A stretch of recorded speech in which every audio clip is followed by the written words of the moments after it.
الحمد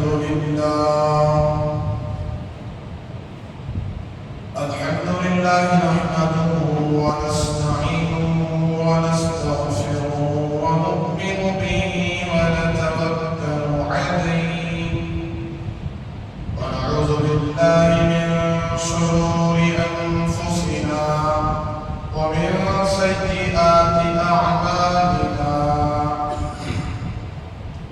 ونعوذ بالله من شرور أنفسنا ومن سيئات أعمالنا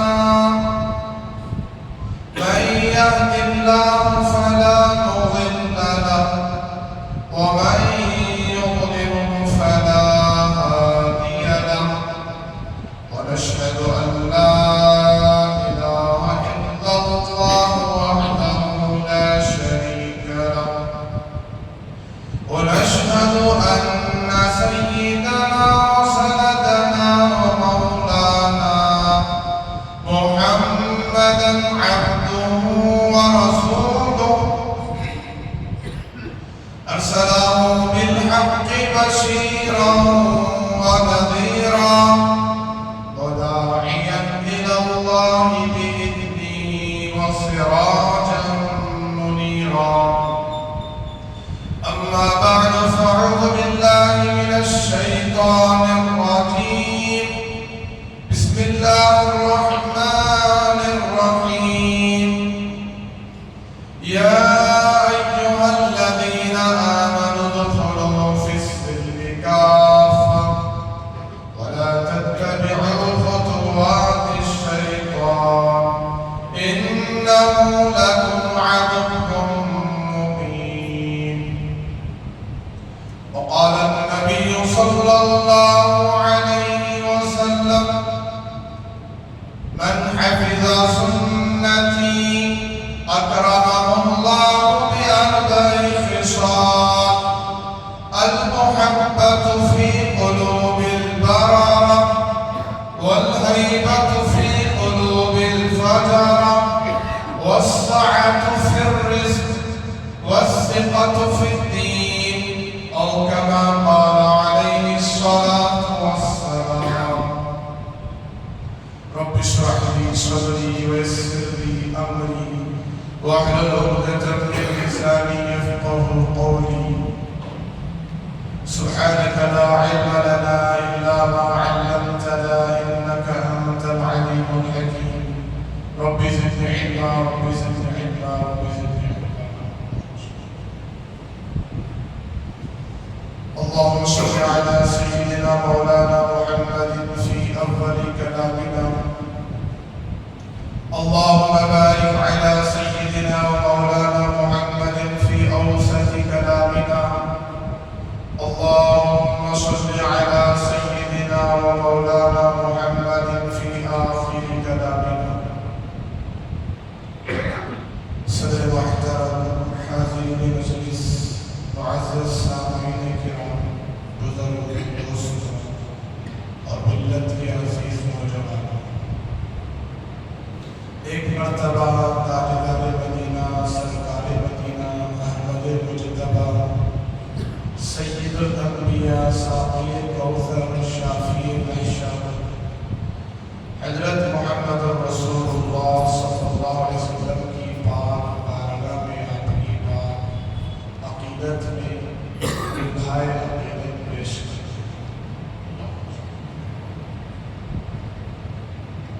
معزز سامعین کرام، شعبان المعظم کا مبارک مہینہ ہم اس کے اندر داخل ہو چکے ہیں. اللہ تعالیٰ کا بڑا ہی فضل و کرم ہے کہ اس ذات نے شعبان المعظم کی پہلی تاریخ اور اس کی ساعتیں اور گھڑیاں اور آج کا دن جمعہ کا دن مبارک دن اس کے فریضے کی ادائیگی کے لیے ہمیں مسجد آنے کی اللہ نے توفیق عطا فرمائے. جناب محمد رسول اللہ صلی اللہ علیہ وسلم کا پاک فرمان ہے: شعبان شہری و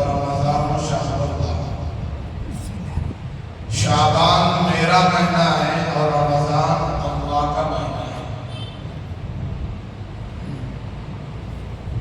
اور شعبان جس کو نصیب ہو گیا اور اس نے شعبان کی قدردانی کی اور اس میں رمضان المبارک کی پوری تیاری کی، تو اللہ تبارک و تعالیٰ اس کے لیے رمضان کو مبارک فرما دیتے ہیں، رمضان کو اس کے لیے مغفرت اور اجر عظیم کا ذریعہ بنا دیتے ہیں، بشرطے کہ شعبان کی قدر و قیمت ہمارے دلوں میں پیدا ہو۔ شعبان رمضان المبارک کے لیے استقبال ہوتا ہے، جیسے آپ اپنے گھر آنے والوں کا اور اپنے گھر جو مہمان بن کر آپ کے گھر آئے ہیں ان کا استقبال کرتے ہیں، ان کا اکرام کرتے ہیں، ان کا ادب احترام کرتے ہیں، ان کو بٹھاتے ہیں، کھلاتے ہیں،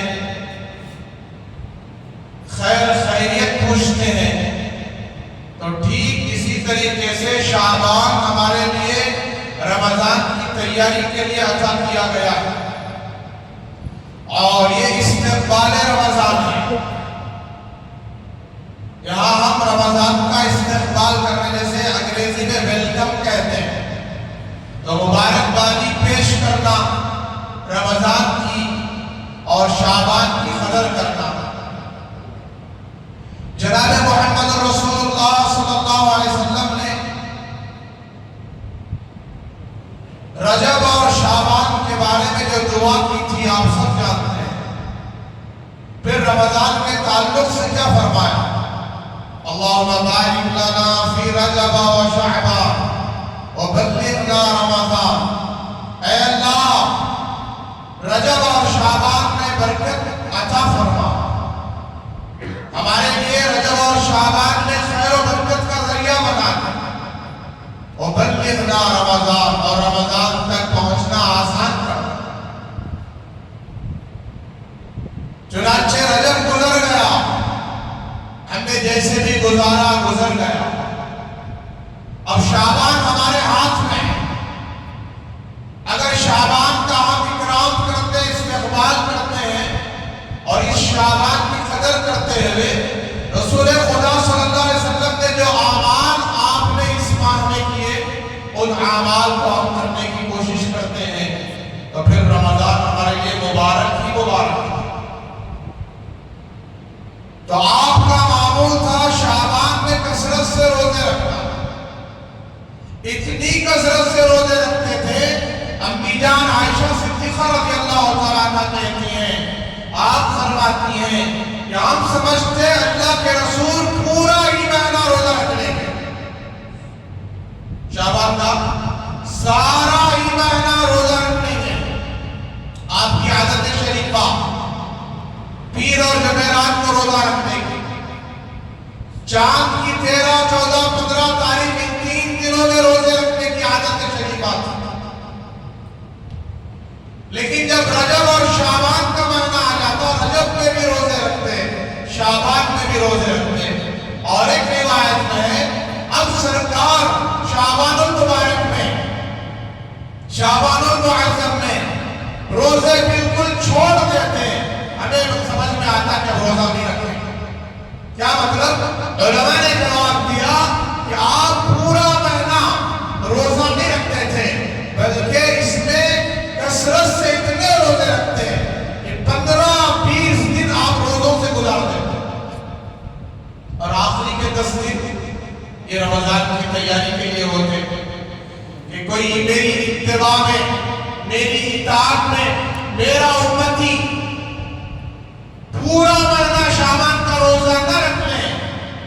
اگر ایسا ہو جائے تو پھر رمضان میں کمزوری محسوس ہو، کیونکہ شعبان کے روزے فرض نہیں ہیں، نفل ہیں، رمضان کے روزے فرض ہیں، یہ اللہ کا حکم ہے، یہ حکم نہ چھوٹنے پائے، اس حکم میں کمزوری نہ پیدا ہو، اس کے لیے آپ آخری کے دنوں میں روزے چھوڑ دیتے تھے۔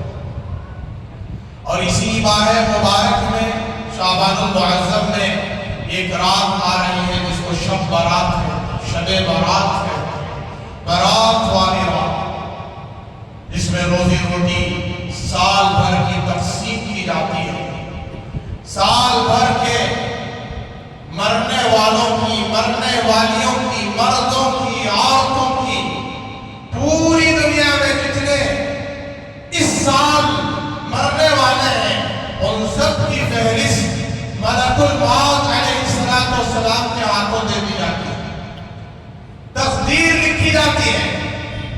تقدیر تو لکھی جا چکی ہے، لیکن پھر بھی اس سال کی تقدیر کا جو ہے ایک مضمون تیار کیا جاتا ہے کہ اس سال کیا ہوتا ہے، کس کی شادی ہوگی، کس کی موت مٹی ہوگی، کون کامیاب ہوگا، کون ناکام ہوگا، کس کا رزق بڑھا دیا جاتا ہے اور کس کا رزق گھٹا دیا جاتا ہے، کون نیک بخت بنے گا، کون بد نصیب اور بدبخت بنے گا، یہ سب لکھا جاتا ہے۔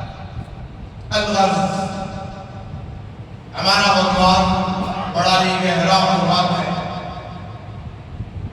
اللہ کے نبی حضرت محمد رسول اللہ صلی اللہ تعالی علیہ وسلم کی سیرت اور آپ کے پاکیزہ احادیث پر چل رہا ہے، اور آپ کے ماننے والے صحابہ اکرام رضوان اللہ تعالی علیہ اجمعین، ان کی زندگیاں اور ان کے صفات، اس پر مجھے کچھ بولنا ہے۔ جناب محمد رسول اللہ صلی اللہ علیہ وسلم مدینہ المنورہ میں مسجد نبوی کے صحن میں بیٹھے ہوئے تھے، آپ وہاں تشریف فرما تھے، آپ نے دور سے جماعت کو آتے ہوئے دیکھا، دور سے جماعت آ رہی ہے، جناب رسول اللہ صلی اللہ علیہ وسلم سے گویا کہ وہ ملنے آ رہی ہے، اور جب وہ قریب ہوئے اللہ کے رسول صلی اللہ علیہ وسلم کو ان کی چال ڈھال، ان کی وضاحت، ان کا لباس، ان کا حلیہ، سر سے لے کر پیر تک جس چال ڈھال میں وہ سجے ہوئے تھے، بنے ہوئے تھے، اور ان کا حلیہ اور ان کی صورت، ان کا لباس سرکار مدینہ صلی اللہ علیہ وسلم نے دیکھا تو حضور کو ان کا حلیہ پسند آیا، ان کی چال ڈھال پسند آئی، وہ قریب ہوئے اور ان میں سے ہر ایک نے کہا السلام علیکہ یا رسول اللہ، السلام علیکہ یا رسول اللہ۔ تو حضور نے ان کی سلام کا جواب ارشاد فرمایا، پھر حضور اکرم صلی اللہ علیہ وسلم نے ان سے پوچھا آپ کون لوگ ہو، تم کون لوگ ہو؟ تو انہوں نے جواب دیا کہ اے اللہ کے رسول ہم مومن ہیں، ہم ایمان والے ہیں، مومن سے مراد ایمان والے، مسلمان۔ تو حضور اکرم صلی اللہ علیہ وسلم نے ان سے پوچھا کہ ہر چیز کی ایک دلیل ہوتی ہے، ذرا غور سے سننا سونے والے کو، ہر چیز کی ایک دلیل ہوتی ہے، تمہارے ایمان والے ہونے کی دلیل کیا ہے، تمہارے مومن ہونے کی دلیل کیا ہے؟ تو انہوں نے جواب دیا کہ اے اللہ کے رسول ہمارے اندر 15 باتیں ہیں، کتنی باتیں؟ 15 باتیں، 15 ہماری زندگی میں 15 چیزیں ہیں، 5 باتوں پر ایمان لانا، ان پر یقین کرنا اور اپنی زندگی کا عقیدہ بنا لینا کہ موت کی آخری سانس تک ان 5 باتوں پر ایمان، 5 باتوں پر یقین، اور یہ سارے عقائد اپنی زندگی کا مقصد بن جائے۔ اور دوسرا کہا کہ 5 باتوں پر عمل، 5 باتوں پر عمل کرنا، ان 10 باتوں کی تعلیم آپ کے بھیجے ہوئے صحابہ نے، آپ کے بھیجے ہوئے ساتھیوں نے ہمیں سکھایا ہے، ہم نے اس کو سیکھ لیا ہے، ہم نے اس کو مان لیا ہے، اور ان عقائد کے مطابق ہماری زندگی گزر رہی ہے، اور ان اعمال کے مطابق ہماری زندگی چل رہی ہے۔ اور 5 باتیں ہم پہلے ہی سے اس کے پابند ہیں، زمانہ جاہلیت ہی سے ہم اس کی پابندی کرتے ہوئے آ رہے ہیں، تو کل 15 باتیں ہو گئی۔ تو پہلی بات کہا کہ پہلی بات جس پر ایمان لانا ہے، جس پر یقین کرنا ہے، وہ پہلی چیز اللہ کی ذات پر یقین۔ اس پر یقین، اللہ پر یقین۔ آج ہمیں یقین کسے کہتے ہیں معلوم نہیں ہے، یقین کے معنی ہی نہیں جانتے، ایمان کے معنی ہی نہیں جانتے۔ اللہ پر یقین کرنا کہ وہ کائنات کا خالق ہے، مالک ہے، جبار ہے، غفار ہے، ستار ہے، وہی معبود ہے، اس کے سوا کوئی معبود نہیں۔ وہ ایک اکیلا ہے، اسی نے اس کائنات کو پیدا کیا، آسمانوں کو اسی نے بلند کیا، زمینوں کو اسی نے پانی پر بچھا دیا، سمندروں کو اسی نے بہا دیا، چاند ستارے سورج کو اسی نے چمکا دیا۔ جنگلات کا وہ مالک ہے، پہاڑوں کا وہ مالک ہے، مخلوقات کا وہ مالک ہے، حیوانات، نباتات، جمادات، اڑنے والے، تیرنے والے، جھپٹنے والے، ریگنے والے، دوڑنے والے، ساری مخلوق کا وہی خالق ہے، وہی مالک ہے۔ یہ ہے کہ اللہ پر ایمان لانے کا مطلب۔ اللہ پر ایمان لانے کا کیا مطلب؟ کہ وہی عبادت کے لائق، وہی سجدے کے لائق، وہی رکوع کے لائق، وہی عاجزی اور انکساری کے لائق، اسی کے سامنے گڑ گڑایا جاتا ہے، اسی کے سامنے عاجزی کی جاتی ہے، اسی کے سامنے رویا جاتا ہے، تڑپا جاتا ہے، اسی سے مانگا جاتا ہے۔ وہی مشکل کشا ہے، وہی حاجت روا ہے، وہی کام بناتا ہے، وہی بگڑی بناتا ہے، وہی نفع نقصان کا مالک ہے، وہی نفع نقصان کا خالق ہے۔ چونٹی سے لے کر جبریل تک، فرش سے لے کر عرش تک، ذرے سے لے کر سمندر تک، قطرے سے لے کر دریا تک، مشرق سے لے کر شمال تک، جنوب تک، تمام جتنی چیزیں پھیلی ہوئی ہیں، ان سب کا خالق و مالک وہ ایک اکیلا اللہ ہے۔ نفع نقصان پہنچانے میں جبریل بھی محتاج ہے۔ کائنات کی ہر مخلوق نفع نقصان، عزت ذلت، کامیابی ناکامی، خوشی اور غم دینے میں ایک اکیلے اللہ کی محتاج ہے۔ یہ مطلب ہے اللہ پر ایمان لانا کہ وہ واحد ہے، وہ احد ہے، وہ صمد ہے، وہ بے نیاز ہے۔ اس کی بنائی ہوئی مخلوق میں سے ہم بھی ایک مخلوق ہیں، اس کی پیدا کی ہوئی مخلوق میں سے ہم بھی ایک مخلوق ہیں۔ ہم کو کیسے بنایا؟ لَقَدْ خَلَقْنَا الْإِنسَانَ مِنْ طِينٍ مِنْ سُلَالَةٍ مِنْ مَاءٍ مَهِينٍ۔ اللہ نے انسان کو مٹی سے بنایا۔ مٹی کہاں ہوتی ہے؟ پیروں کے نیچے، اس کی کوئی حیثیت نہیں ہوتی۔ آپ نے دیکھا ہوگا مٹی پر لوگ تھوکتے بھی ہیں، مٹی پر پیشاب بھی کرتے ہیں، مٹی پر پاخانہ بھی کرتے ہیں، اسی مٹی پر کچرا بھی ڈالتے ہیں، اسی مٹی میں آدمی معلوم نہیں کیا کیا کام کرتا ہے۔ تو اسی مٹی سے اللہ تبارک و تعالیٰ نے انسان کو پیدا کیا، پانی سے پیدا کیا، ایک اچھلتے ہوئے ناپاک نطفے سے، ایک گندے خطرے سے اللہ نے انسان کو بنایا۔ اولم ير الانسان انا خلقناه من نطفة فاذا هو خصيم مبين۔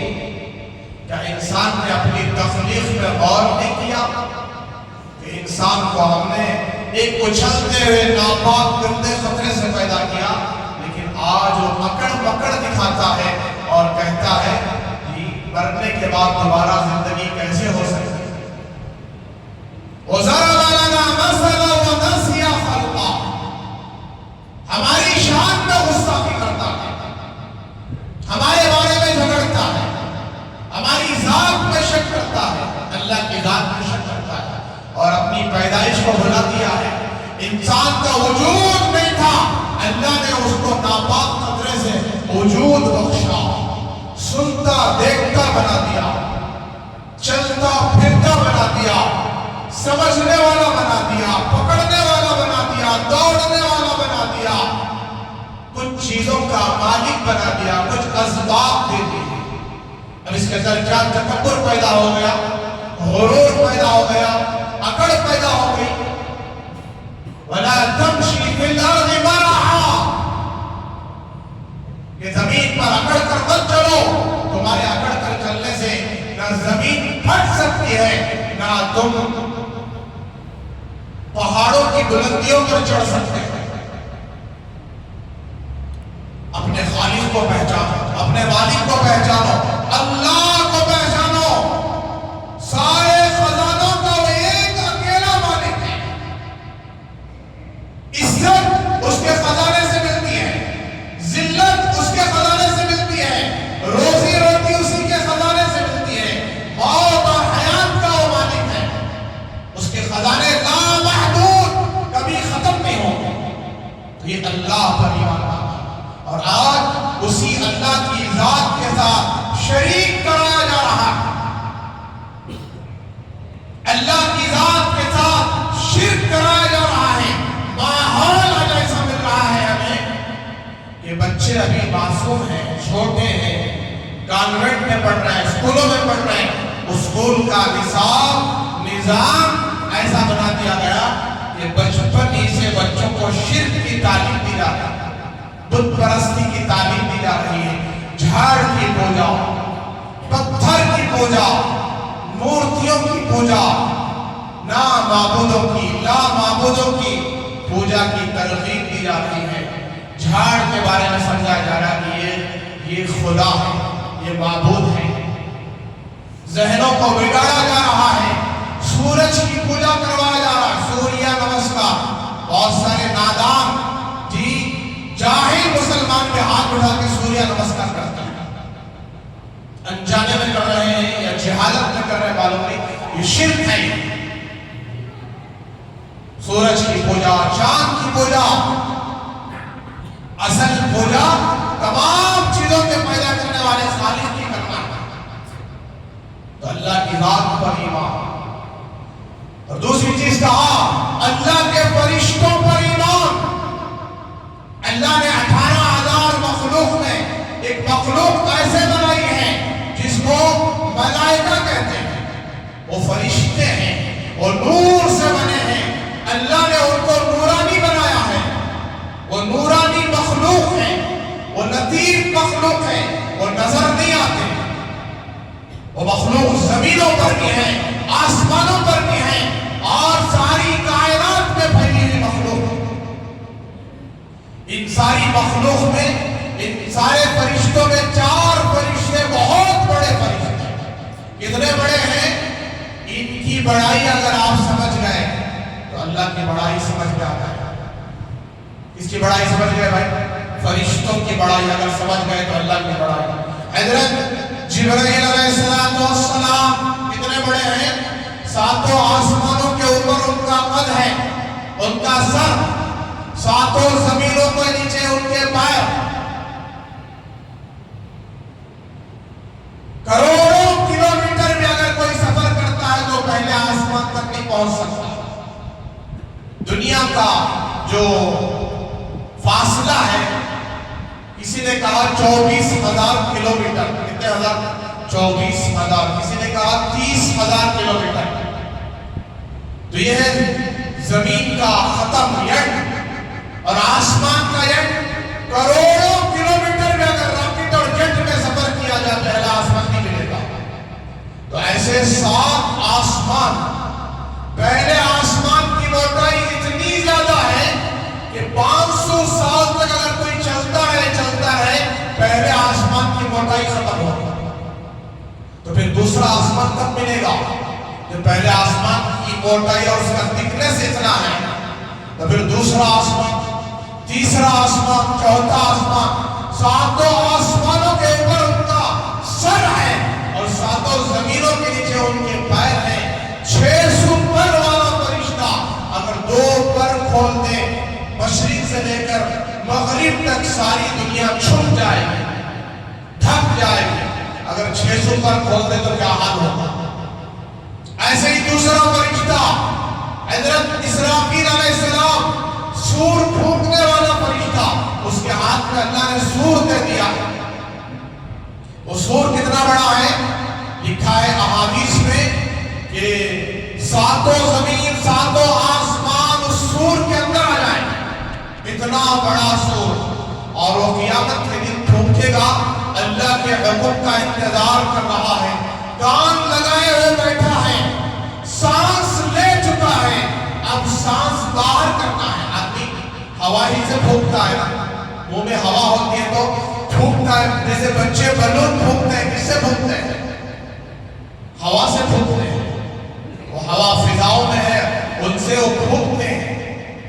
تو وہ فرشتہ جب سور پھونکے گا، 7 زمین 7 آسمان ہوا میں اڑ جائیں گے، اتنا بڑا فرشتہ۔ اور ایک فرشتہ حضرت اسرائیل علیہ السلام، ملک الموت جسے کہا جاتا ہے، وہ اتنا بڑا فرشتہ ہے، اگر وہ چاہے تو بیک وقت پوری دنیا میں جتنے انسان ہیں، صرف انسان نہیں، جتنے جنات ہیں، سارے جنات، جتنے ہوا میں اڑنے والے پرندے ہیں، درندے ہیں، چرندے ہیں، مخلوقات ہیں، جنگلات کے درندے ہیں، سمندروں میں تیرنے والی مخلوق ہے، ان ساری مخلوق کو ایک ہی وقت میں کچل کر ملیاں میٹ کر دے، سب کو ختم کر دے، اتنا بڑا فرشتہ ہے ملک الموت۔ اس کے بعد ہے چھوٹے چھوٹے فرشتے، کتنا بڑا فرشتہ ہوگا۔ اس کو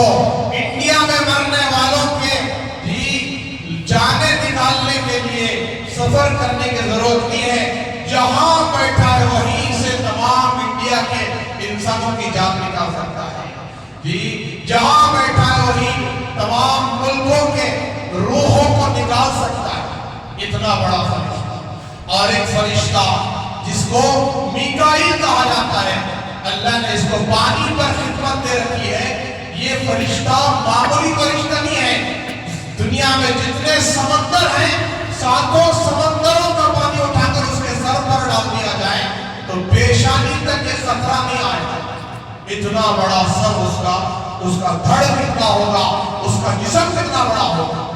یہ اللہ کی بڑائی سمجھنے کے لیے، ان کی بڑائی سمجھنے کے لیے نہیں، اللہ کتنے بڑے ہیں، کتنی قدرت و قوت والے ہیں، خزانوں والے ہیں۔ ابھی معراج کا واقعہ ہم نے سنا گزشتہ، جناب محمد رسول اللہ صلی اللہ علیہ وسلم معراج پر تشریف لے جانے سے پہلے آپ بیت المقدس کے درمیان چل رہے ہیں۔ جس دنیا کو ہم نے بہت بڑا سمجھ رکھا ہے، یہ دنیا سورج کے سامنے ایک ٹپکا ہے، ایک ڈاٹ ہے۔ یہ دنیا سے 13 لاکھ گنا بڑا سورج، اور اس دنیا کی سورج کے سامنے کوئی حیثیت نہیں ہے کہ جناب محمد رسول اللہ صلی اللہ علیہ وسلم جب بیت المقدس کے درمیان چل رہے تھے تو ایک خوبصورت عورت پردہ اوڑے ہوئے جناب محمد رسول اللہ صلی اللہ علیہ وسلم کی خدمت میں حاضر ہو رہی ہے اور آپ کو سلام کر رہی ہے، السلام علیکہ یا رسول اللہ۔ جبریل امین ساتھ ہیں اور وہ سلام کرتی ہے عورت، تو حضور جواب دینے کا ارادہ فرماتے ہیں، فوراً جبریل علیہ السلام روک لیتے ہیں، اے اللہ کے رسول اس عورت کے سلام کا جواب نہ دیں، اس عورت کے سلام کا جواب نہ دیں۔ یہ عورت کی شکل میں جو آئی ہے، یہ اصل میں عورت نہیں ہے، یہ دنیا ہے۔ اگر آپ اس کے سلام کا جواب دے دیں تو آپ کی ساری امت گمراہ ہو جائے گی۔ کیا ہو جائے گی؟ آپ کی ساری امت گمراہ ہو جائے گی۔ یہ عورت جو عورت کی شکل میں بن کر آئی ہے، یہ اصل میں دنیا ہے، لوگوں کو پھنسا رہی ہے۔ اس کا کام ہی فتنے میں ڈالنا، دنیا کی محبت میں پھنسانا، مال و دولت کی حرص و لالچ میں لگا دینا، گناہوں میں لگا دینا۔ اصل میں ایک بات غور کیا جائے، آج دنیا کا سارا نظام اگر بگڑا ہوا ہے، انسانوں کے اخلاق بگڑے ہوئے ہیں تو سب کا سبب عورت ہے. مردوں کو عورت ہی بگاڑتی ہے، عورت ہی تباہ و برباد کر رہی ہے. دین پر چلنے نہیں دیتی، نمازی بننے نہیں دیتی، دیندار بننے نہیں دیتی.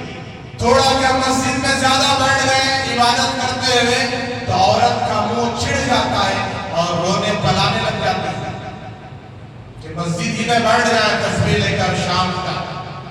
تو یہ عورت ایسے ایسے آج انسانوں کو فتنوں میں لگا چکی ہے. اللہ حفاظت کرے.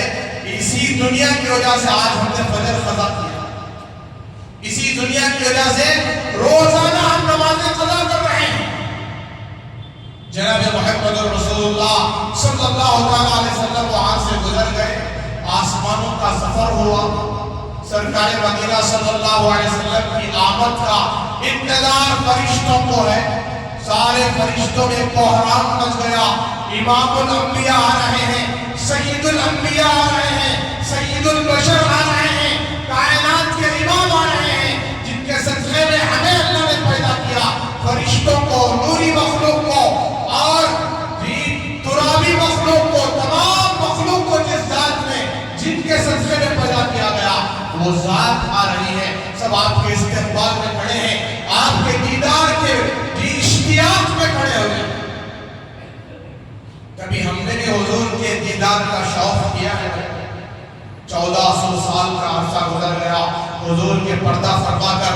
کہ کبھی ہم نے اللہ سے دعا مانگا ہے اے اللہ ہمیں تیرے پاک حبیب کا، تیرے پاک نبی کا، ہمارے سید الانبیاء کا دیدار کرا، جس نبی کی شریعت پر ہم عمل کرتے ہیں، جس ذات کو ہم دیکھے بغیر ان پر ایمان رکھتے ہیں، جس ذات کو دیکھے بغیر ان کی بات پر ایمان رکھتے ہیں. اور آپ کی بات بھی کی وجہ سے اے اللہ آپ پر ایمان رکھتے ہیں.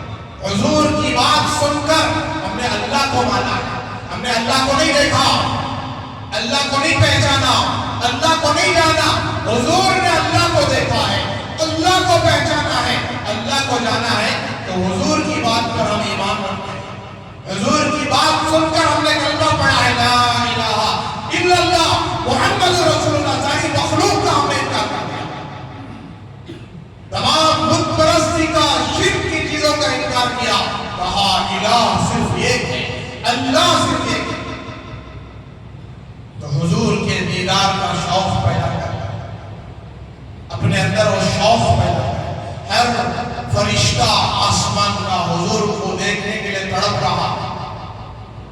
الغرض ایک بہت بڑے اللہ کے ولی حضرت مولانا مظفر حسین صاحب رحمۃ اللہ علیہ کاملہ کے رہنے والے، وہ ایک مرتبہ پانی پس سے سفر کرتے ہوئے ایک علاقے کو جا رہے تھے. راستے میں عشاء کی نماز کا وقت ہو گیا.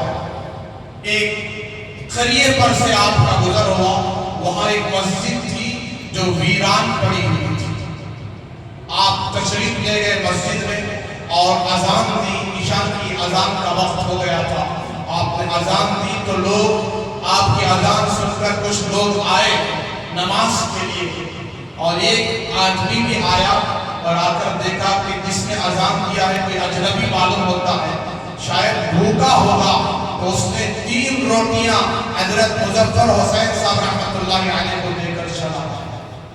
حضرت فرماتے ہیں میں نے عشاء سے پہلے وہ 3 روٹیاں کھا لیے اور عشاء کی نماز میں نے ادا کی اور اسی مسجد میں آرام کیا، رات گزار لیا.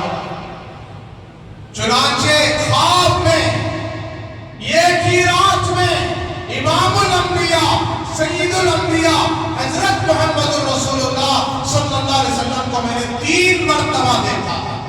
3 مرتبہ سرکار کی میں نے زیارت کی، حضور کی میں نے زیارت کی. مجھے یقین ہو گیا، میں سمجھنے لگا یہ جگہ بڑی بابرکت جگہ معلوم ہوتی ہے، یہ جگہ بڑی مبارک جگہ معلوم ہوتی ہے جس جگہ میں مجھے 3 مرتبہ رسول خدا صلی اللہ علیہ وسلم کا دیدار نصیب ہوا. پھر چنانچہ دوسرے دن جب عشاء کی اذان ہوتی ہے، حضرت ارادہ کرتے ہیں مجھے یہی پہننا چاہیے. تو وہی آدمی جس نے پہلے دن 3 روٹیاں لائی تھی دوسرے دن 2 روٹیاں لا کر دیتا ہے. اور حضرت مظفر حسین صاحب رحمۃ اللہ علیہ دارالعلوم دیوبند کے بڑے اللہ والوں میں ہیں. وہ 2 روٹیاں کھا کر عشاء کی نماز پڑھ کر آرام کرتے ہیں. تو اس رات سرکار مدینہ حضرت محمد صلی اللہ علیہ وسلم کی 2 مرتبہ زیارت ہوتی ہے. کتنی مرتبہ؟ 2 مرتبہ. پھر وہ حیران ہو جاتے ہیں، پہلی رات 3 مرتبہ زیارت ہوئی، اب 2 مرتبہ. تو سوچ میں پڑ گئے یہ جگہ کا کمال نہیں ہے، روٹیوں کا کمال ہے، اس غذا کا کمال ہے. پھر تیسری رات آتی ہے، عشاء کی اذان ہوتی ہے، وہی آدمی آتا ہے اور آ کر حضرت کو 1 روٹی دیتا ہے اور 1 روٹی دے کر کہتا ہے جی 1 روٹی دے کر چلا جاتا ہے اور دے کر جو ہے چلا جاتا ہے. اور عشاء کی نماز کے بعد حضرت آرام کرتے ہیں اس روٹی کو کھا کر. تو اس رات خدا کی عزت و جلالت کی قسم حضرت کہتے ہیں مجھے 1 مرتبہ حضور کی زیارت ہوتی ہے. پہلے دن 3 مرتبہ، دوسرے دن 2 مرتبہ، تیسرے دن 1 مرتبہ. جب چوتھے دن عشاء کی اذان ہوتی ہے تو آدمی آتا ہے ہانپتا ہوا، کانپتا ہوا، جی گویا کہ لڑک رہا ہے، گویا کہ گر رہا ہے. آتا ہے اور کہتا ہے کہ حضرت آپ آج یہاں قیام نہ فرمائیں، آپ نکل جائیں، آپ قیام نہ فرمائیں. تو حضرت پوچھتے ہیں بھائی آخر تو کون ہے، کون آدمی ہے؟ کہ وہ حضرت سمجھ جاتے ہیں کہ یہ آدمی کا کمال ہے. پوچھتے ہیں تو کون ہے؟ تو وہ کہنے لگتا ہے کہ میں ایک مزدور ہوں، مزدوری کرتا ہوں، میرے گھر میں فاقہ آیا ہوا ہے. پہلے دن میرے گھر میں فاقہ تھا، دوسرے دن میں نے مزدوری کی، شام تک میں نے 3 روٹیوں کے بقدر اناج کمایا اور 3 روٹیاں تیار ہوئی. اور آپ کی اذان سن کر میرا ارادہ ہوا کہ آپ کوئی مسافر اجنبی ہیں، آپ کے اکرام کے لیے، آپ کی مہمان نوازی کے لیے میں 1 روٹی لے کر نکلا تھا کہ میری بیوی پوچھنے لگی کہ 1 روٹی لے کر آپ کہاں جا رہے ہیں؟ تو میں کہنے لگا کہ ایک اجنبی مسافر کوئی آیا ہوا ہے جس نے اذان دی ہے، اس کو دینے جا رہا ہوں، معلوم نہیں کہ بھوکا ہوگا. تو بیوی کہنے لگی میری بھی روٹی لے کر جائے. آج بھی ہم فاقے سے گزار گئے. تو 2 روٹیاں میں لیا. تو میرے بچے نے پوچھا کہ ابا آپ کہاں جا رہے ہیں؟ تو میں نے کہا مسجد کو جا رہا ہوں اور یہ روٹیاں اس اجنبی کو دینے جا رہا ہوں. تو بچے نے کہا میری بھی روٹی لے کر چلے گئے. چنانچہ بچہ بھی فاقے سے رہ گیا. اب 3 روٹیاں میں نے پہلے دن دے دیے، پھر دوسرے دن پھر میں نے 3 روٹیاں کمائی. تو میں 2 روٹیاں اس لیے لے کر آیا کہ میرے بچے کی حالت خراب تھی، اس لیے میرے بچے کو میں نے وہ 1 روٹی دے دی. 2 روٹیاں میری اور میری بیوی کی. اور تیسرے دن جب میں 1 روٹی لے کر آیا تو میری بیوی کی حالت بھی بہت خراب تھی، اس لیے وہ روٹی میری بیوی کو دے کر میری روٹی لے کر آیا تھا کہ آپ کھا لیں. لیکن کل کا مجھے بھروسہ نہیں ہے. آج 4 دن گزر گئے فاقہ ہو کر میرے گھر میں، 5ویں دن کا بھروسہ نہیں ہے میرا کیا حال ہوگا. تو یہ اللہ کے رسول صلی اللہ علیہ وسلم سے سچی محبت کرنے والے، عشق کرنے والے دنیا میں ایسے ہیں. اور لالچی لوگ، حریص لوگ جی اللہ والوں کو کھلانا سعادت نہیں سمجھتے. یہ غریب ہی ہیں جو اس امت کی پروان چڑھائیں. اس دین کے سب سے زیادہ بلند ہونے کے سب سے زیادہ جی حقدار اور سبب جو بنے ہیں وہ غریب صحابہ ہیں.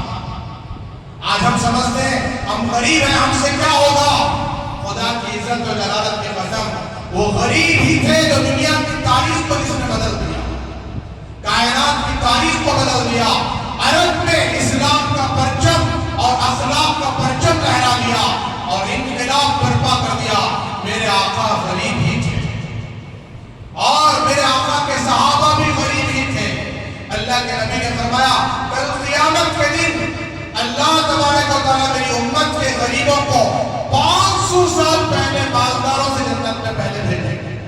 یہ مالدار زکات ادا کرنے والے، مال کا حق ادا کرنے والے، اس کو صحیح استعمال کرنے والے، جی یہ حساب دیتے دیتے 500 سال گزر جائیں گے، 500 سال بعد میں جنت میں جائیں گے۔ اور جو مال کو لے کر اکڑ رہا ہے، اپنی خواہشات پر لگا رہا ہے، گناہوں پر لگا رہا ہے، سرکار مدینہ حضرت محمد رسول اللہ صلی اللہ علیہ وسلم نے فرمایا اس مال کا غلط استعمال کل قیامت کے دن اس کو دوزخ پہ ڈھکیل دیں گے۔ اگر وہی مال حرام طریقے سے کمایا ہے، حساب و کتاب نہیں ہوگا، بلکہ سیدھے دوزخ پہ جہنم پہ ڈال دیا جائے گا۔ آج اگر حضور کی دعائیں نہ ہوتی، یہ امت کے بے نمازی، یہ امت کے چور، یہ امت کے زانی، یہ امت کے شرابی، جن کے چہرے کتے اور خنزیر کے بنا دیے جاتے ہیں، جیسے پچھلی قوموں کے چہرے بدل دیے گئے، مسخ کر دیے گئے۔ اللہ کے نبی حضرت محمد رسول اللہ صلی اللہ علیہ وسلم حضرت حسنین سے حد درجے کی محبت، بے پناہ محبت کرتے تھے، اتنی محبت حضرت جبریل علیہ السلام تشریف لائے، پوچھا آپ کو ان نواسوں سے بہت محبت ہے؟ تو حضور نے فرمایا جبریل یہ میرے جگر کے ٹکڑے ہیں، ان سے مجھے بہت محبت ہے، بے پناہ محبت ہے، یہ جنت کے پھول ہیں، یہ میری آنکھوں کی ٹھنڈک ہیں۔ تو حضرت جبریل علیہ السلام نے فرمایا اللہ نے دو آپ کے لیے آپشن رکھے ہیں، دو اختیارات رکھے ہیں، ایک اختیار آپ امت کو چنیں یا حسنین کو چنیں، حضرت حسن حضرت حسین۔ کیا ہے؟ اگر حسن کی قربانی دیتے ہیں، حسین کی قربانی دیتے ہیں تو امت بچے گی، اگر امت کی قربانی نہیں دیتے ہیں، حسنین کو اختیار کرتے ہیں تو امت تباہ و برباد ہو جائے گی، امت مصیبت میں پڑ جائے گی۔ اللہ کے نبی نے دیکھا کہ ایک طرف امت ہے، ایک طرف حسنین ہے، تو آپ کی آنکھوں سے آنسو جاری ہو گئے۔ پھر آخر میں آپ نے فرمایا اے جبرائیل، حسن مصیبت میں پڑ جائے، حسین مصیبت میں پڑ جائے اور یہ کربلا کے میدان میں یہ خون کے حوالے ہو جائے، خاک کے حوالے ہو جائے، خون میں لپٹ ہو جائے اور وہ شہید ہو جائے، اس کو یہ ہواؤں کے تھپیڑے اڑاتے رہے، مجھے گوارا ہے، برداشت ہے، لیکن میری امت کو ایک کانٹا بھی نہ چبھے۔ یہ وہی امت ہے جو آج نبی کی شان میں گستاخی کر رہی ہے، حضور کی سنت کو جان بوجھ کر چھوڑ رہی ہے۔ حضور نے فرمایا قرۃ عینی فی الصلاۃ، میری آنکھوں کی ٹھنڈک نماز میں ہے، لیکن یہ امت جان بوجھ کر آج حضور کے طریقے کو چھوڑ رہی ہے، نماز کو قضا کر رہی ہے۔ حضور جیسا چہرہ نہیں، حضور جیسا لباس نہیں، حضور جیسی چال ڈھال نہیں، غیروں کے طریقہ جس کے اندر ہے، پھٹے کپڑے پہننے کو فیشن سمجھنے، گڑگے دکھانا شرم کی چیز ہے، شرم ہے یہ، شرم گڑگے گھٹنے ران دکھانا حرام ہے۔ ایک مرد دوسرے مرد کو اپنی ران نہیں دکھا سکتا، اپنے گھٹنے اور گڑگے نہیں دکھا سکتا۔ آج پھٹی جینس پینٹ پہن کر آج یہ امت شانتی جتا رہی ہے۔ انہی حرامیوں نے، بدکاروں نے امت کو گمراہ کیا ہے، انہی فلم میں ناچنے والے گانے والوں نے آج امت کا بیڑا غرق کیا۔ امت نے ان کے طور طریقے کو اپنایا، ان کے فیشن کو اپنایا، ان جیسا ناچ گانا، ان جیسے کھیل تماشے، ان کی فلمیں دیکھ کر ان جیسا لباس، ان جیسا ڈریس، بہانے پر ان جیسے ڈریس خریدنا، ان جیسا ہیئر سٹائل۔ میرے بزرگوں، حضور کا بھی سامنا کرنا پڑے گا اور حضور کا مقابلہ کرنا پڑے گا، تو کیا چہرہ لے کر جائیں گے حضور کے ساتھ؟ جس نے اپنے لفظ جگر کو، اپنے نور نظر کو، پاکیزہ نوازوں کو اس امت کے لیے تباہ و برباد کر دیا، شہید کروا دیا۔ اگر چاہتے تو یہ کہہ سکتے کہ میرے نواسے مجھے محبوب ہیں، لیکن آپ نے یہ نہیں کہا، بلکہ امت کا جی کہا کہ امت کی حفاظت ہو، ورنہ یہ امت تباہ ہو جاتی۔ کون سا گناہ اس امت کے اندر نہیں ہے؟ ماں کے ساتھ بدکاری کرنے والے اس امت میں پیدا ہوئے، بہنوں کے ساتھ بدکاری کرنے والے پیدا ہوئے، شراب پی کر زنا کرنے والے اس امت میں پیدا ہوئے۔ کون سا گناہ بچایا؟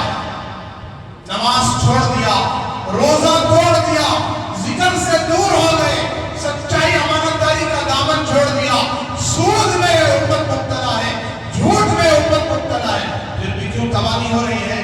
حضور کا صدقہ ہے، حضور کی دعائیں ہیں، حضور کی راتوں کا رونا ہے. اس کے لیے اس محبت کو پیدا کریں، حضور سے سچا عشق پیدا کریں. آپ کی ایک سنت کو زندہ کریں.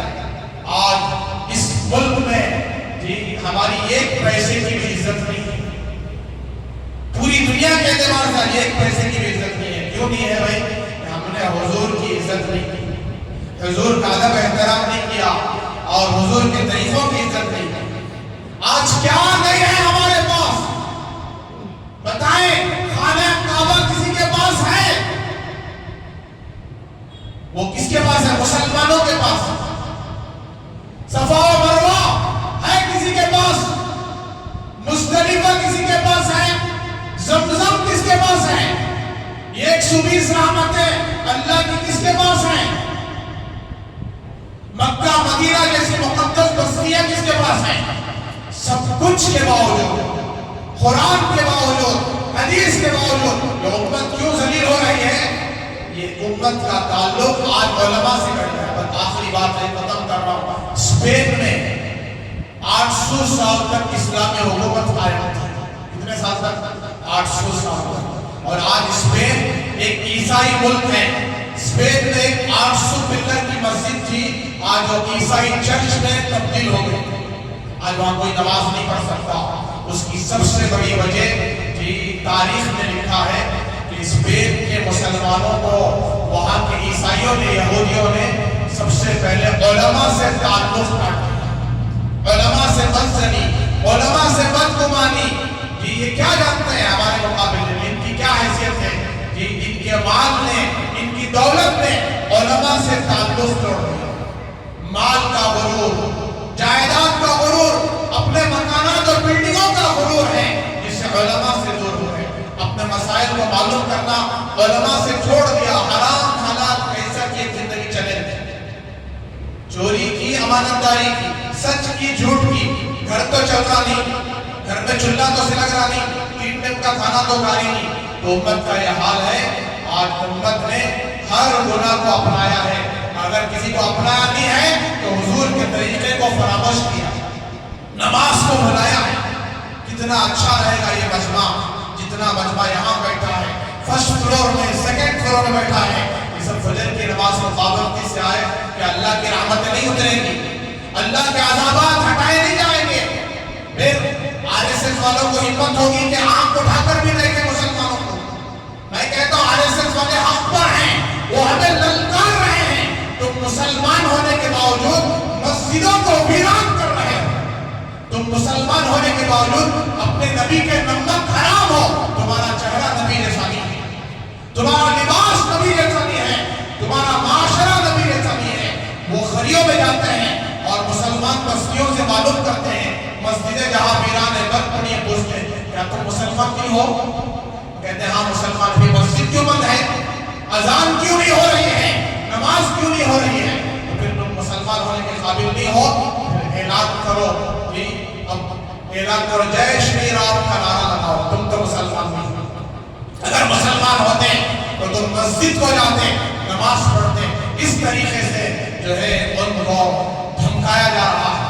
تو میرے بزرگوں، جاگنے کا وقت ہے. جاگ جاؤ، جاگ جاؤ، ورنہ ہم بھی تباہ ہو جائیں گے، ہماری نسلیں بھی تباہ ہو جائیں گے. امام مہدی کا دور قریب آ رہا ہے، جس دور میں ظلم و ستم کا خاتمہ ہوگا. لیکن جس وقت وہ آئیں گے ساری دنیا میں ظلم سر چڑھ کر بول رہا ہوگا. کہیں ہم ظلم و ستم کے چکی میں پس کر ذلیل ہو کر تباہ نہ ہو جائے. اس سے پہلے اپنے ایمان کو درست کر لیں، یقین کو درست کر لیں، اللہ سے توبہ کر لیں، نماز کا پابند بن جائیں اور حرام کو چھوڑ دیں، سود کو چھوڑ دیں، بدکاری اور بدنظری کو چھوڑ دیں، سچائی اور امانت داری پر آئیں. اسی پر جو ہے میں اپنی بات کو ختم کر رہا ہوں. 15 باتوں کی تفصیل انشاءاللہ آئندہ کی جائے گی. اللہ تبارک و تعالی ہم سب کو ان تمام باتوں پر عمل و اخلاص کی توفیق عطا فرمائے، استخلاص و استقامت عطا فرمائے، اور اللہ تعالی ہمیں تمام گناہوں سے بچنے کی توفیق عطا فرمائے. آخر میں گزارش ہے، جاتے ہوئے آپ حضرات اللہ کے گھر کا زیادہ سے زیادہ تعاون کرتے ہوئے جائیں. صدقات و خیرات آپ کو ہر مصیبت سے انشاءاللہ بچائیں گے. صدقے کا اثر 70 بلاؤں سے حفاظت ہوتی ہے، اور صدقے کا سب سے بڑا اجر کے وقت کلمہ نصیب ہوتا ہے اور بری موت سے حفاظت ہوتی ہے اور صدقے کا اجر اللہ تعالیٰ آخرت میں بہت بڑھا چڑھا کر عطا فرمائیں گے. اللہ تعالیٰ آپ کے دینے کو قبول فرمائے, دنیا اور آخرت میں اس کا بہترین بدلہ عطا فرمائے. وآخر دعوانا الحمدللہ رب العالمین. سنتیں پڑھنے جن کو نیچے جگہ نہیں ملی اوپر تشریف لے جائیں اطمینان سے سنتیں